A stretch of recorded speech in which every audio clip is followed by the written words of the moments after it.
Hello Taurus! Welcome dito sa aking channel, Taurus. Alamin natin kung anong messages, vibration, gabay, energy para sa lahat ng Taurus friends natin na nanonood.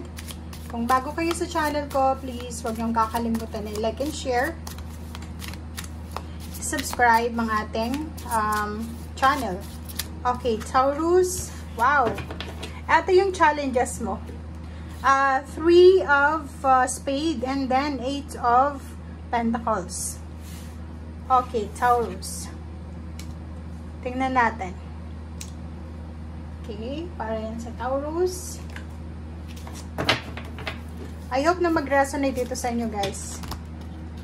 Past, present, future. Pasensya na, ang laki kasi ng barahan ko eh. Okay. Kunin natin yung past mo, present, and future.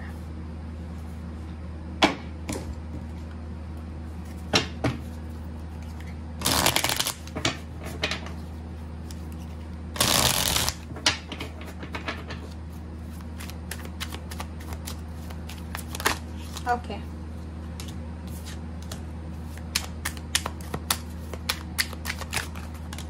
Okay, 2 then. Oh.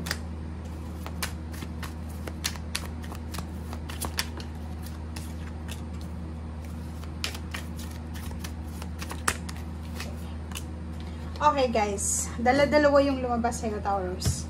Okay, Taurus. Wow. Tingnan natin yung past mo. Oh. Ang nakaraan ng Taurus is pareho ng Capricorn. Balanse yung pera mo eh. Siguro from your past, hindi ka masyado, Taurus, na namumroblema sa usaping pera. Kasi may nagpo-provide, may tumutulong sa'yo dati. Like, for example, may nagpaaral sa'yo, may sumusuporta sa'yo financial, may allowance ka, may budget ka per month, or pwedeng ito ay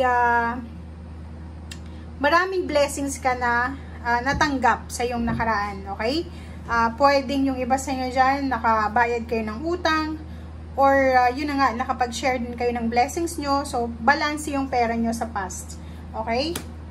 And dito din sa past, parang sinasabi ng barahan na lahat ng pinapasok nyo, it's either work or relationship, nagre-result ito sa victory and success, diba? Parang lahat ng like for example, relationship.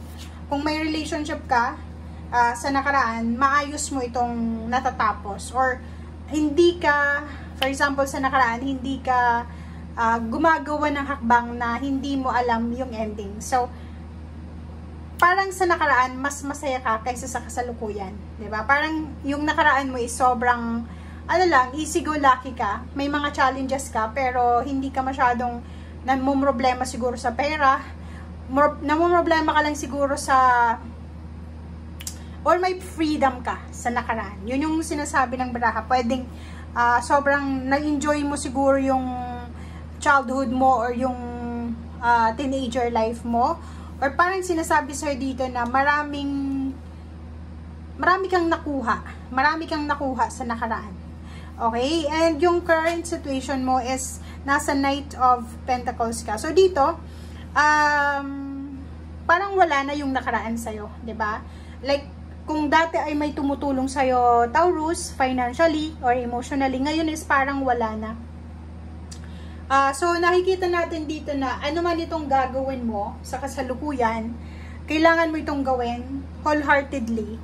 Kasi wala ka nang maaasahan or wala ka nang inaasahan. Yung mga taong sumusuporta sa'yo, iba na yung sinusuportahan nila. Or siguro nag-grow ka na rin.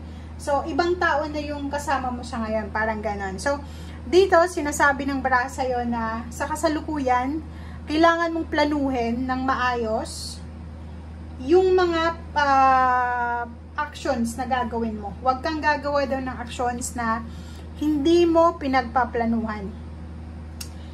Pay attention to signs or so. Kailangan mong bigyan ng pansin ang lahat ng mga gagawin mo. Okay? Yun, wait for the perfect timing. Huwag tayong magmadali. Yun yung sinasabi ng baraha. Yung tumutulong sa'yo siguro from your past, still na andyan pa rin. Pero nagmamatsyag lang siya. hindi na siya tulad ng dati na 24 hours kang minomonitor, kasi binabantayan ka niya para sa kabutihan mo. Siguro nag-mature ka na rin, or siguro oras na siguro para hindi ka na niya i-monitor, but still nandyan pa rin siya para tingnan ko ano yung development sa buhay mo. Or pwedeng nakikita natin dito guardian angel, or pwedeng yung mga mahal mo sa buhay, Taurus na namatay na sila na yung guardian angel mo, or sila na yung spiritual helpers mo. So pwedeng sila etong palaging nakaantabay sa'yo. So minamatyagan kanila sa lahat ng mga actions mo. So kung may mga kailangan kayo sa ngayon, invoke archangels, angels, and pwede mo rin na hinga ng guidance, assistance yung mga spirit helpers mo. Okay? And dito, yun na nga, sinasabi ng barahan na yun, sa kasalukuyan, maraming nagtapos sa'yo. Nagtapos ang suporta, nagtapos yung maliligayang araw. Like, syempre, diba, kung masaya ka sa teenager life mo, syempre ngayon, nag-matured ka na siguro. Syempre, hindi ka na dating yung palaging nagpa-party, palaging may barkada, may kaibigan, parang gano'n. So, ngayon is nasa ibang mundo ka na. Parang sa ngayon is marami nang nangyari sa'yo. Sa kasalukuyan mo is parang nasa ibang sitwasyon ka na eh. Parang ang dami mo ng responsibilidad. Yung iba siguro, dati single, yung past nila single. And yung current situation nila, may asawa na or may ka-live-in partner. So, kailangan nilang mag-focus sa kung ano yung buhay nila sa ngayon. So, yun ang nakikita natin.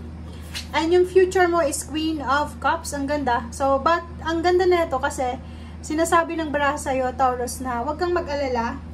Kasi yung future mo ay magiging sobrang kalmado. Okay? Kailangan mong i-balance sa future mo yung mindset mo. Na kailangan balance yung relationship mo sa ibang tao at the same time sa sarili mo. Huwag mo daw papabayaan yung sarili mo and sundin mo kung ano yung talagang kaligayahan mo. Okay? And yung future mo, sinasabi ng barahan na no more procrastinations, guys. Kung ano yung gusto mo, kung ano yung hindi mo nagawa sa current situation, gawin mo siya sa future mo. Page of Pentacles, ang daming mga offers dito. Maraming mga pwedeng possibilities dito. Yun, offer ng job, offer ng business, partnership, alliances, collaboration, or any kinds ng offer ito na dati ay pinag-iisipan mo ng matagal, di ba? Nag-spend ka ng several months bago ka makapag-desisyon. So, sa future daw, sinasabi siya ng barahan na ano man ito na dumating sa future mo, ano man itong i-offer sa'yo ng universe, tanggapin mo siya. Okay?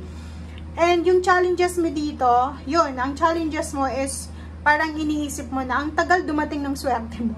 Diba? Yun yung pakiramdam mo na challenges mo is ang tagal dumating ng swerte mo, ang tagal ng manifestation ng dreams mo, and lalo na sa pera, nawala, maraming nawala sa'yo. Nawalan ka ng pera, nawalan ka ng kapamilya, or yun, nawala yung mga mahal mo sa buhay, or pwedeng pera, emotional, medyo nag-scattered sila. Diba? So yun, ang nakikita nating challenges. And yung iba sa inyo dito, until now, hindi pa nakaka-recover, nasa grieving period pa, lalo kung namatayan ng kamag-anak. Okay? Thank you guys. Bye!